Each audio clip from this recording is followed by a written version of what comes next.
Right breaking news చూస్తున్నాం. ఢిల్లీలో NCR వాయు కాలుష్యంపై సుప్రీంకోర్టు ఆగ్రహం వ్యక్తం చేసింది. ఢిల్లీలో వాయు కాలుష్యంపై విచారణ చేపట్టినటువంటి సుప్రీంకోర్టు ప్రధాన న్యాయమూర్తి జస్టిస్ సూర్యకాంత్ ధర్మాసనం commission for air quality management నిర్లక్ష్య వైఖరిపై మండిపడింది. కాలుష్యానికి గల కారణాలు, దీర్ఘకాలిక పరిష్కారాలపై నివేదిక ఇవ్వాలని ఆదేశించింది.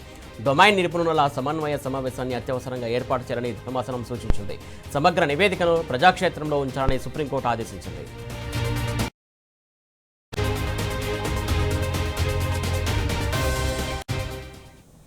బ్రేకింగ్ న్యూస్ చూస్తున్నాం. దీనికి సంబంధించి తాజా అప్డేట్స్ ఢిల్లీ నుంచి మా కరెస్పాండెంట్ సురేష్ అందిస్తారు. సురేష్, చెప్పండి, మొత్తానికి ఏదైతే సుప్రీంకోర్టు ప్రధాన న్యాయమూర్తి జస్టిస్ సూర్యకాంత్ ధర్మాసనం కాలుష్యంకి సంబంధించి చాలా విషయాలు చెప్పినట్టు తెలిసింది. దీనికి సంబంధించి డీటెయిల్స్ ఏంటి? ఇవాళ సుప్రీంకోర్టులో ఢిల్లీలో ఉన్నటువంటి పొల్యూషన్ పైన విచారణ చేపట్టడం జరిగింది. Commissioner for air quality management నిర్లక్ష్య వైఖరిపై సుప్రీం ధర్మాసనం ఆగ్రహం వ్యక్తం చేసింది.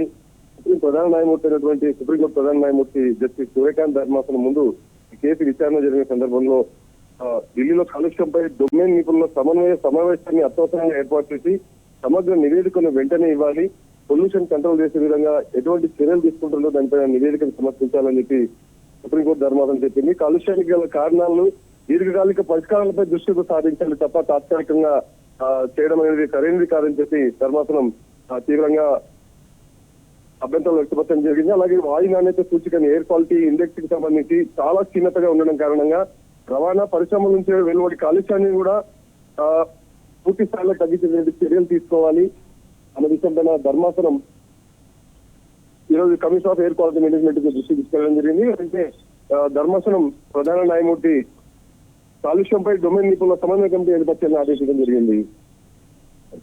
సురేష్, ప్రధానంగా ఇంకా రానున్న రోజుల్లో ఇంకా వాయు కాలుష్యం సంబంధించి ఇంకా తీవ్ర ఇబ్బందులు తలెత్తే అవకాశం ఉందని చెప్పేసి కూడా చెప్తున్నటువంటి అంశం, దానికి సంబంధించి కూడా ఇంకా ఎలాంటి చర్య తీసుకునే అవకాశం ఉంటుంది అనుకోవాలి?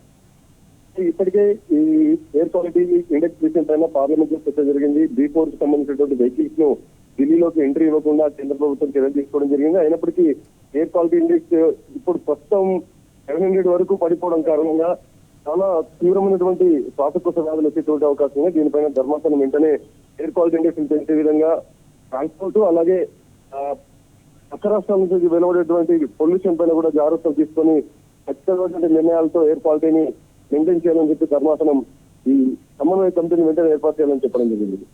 Thank you Suresh.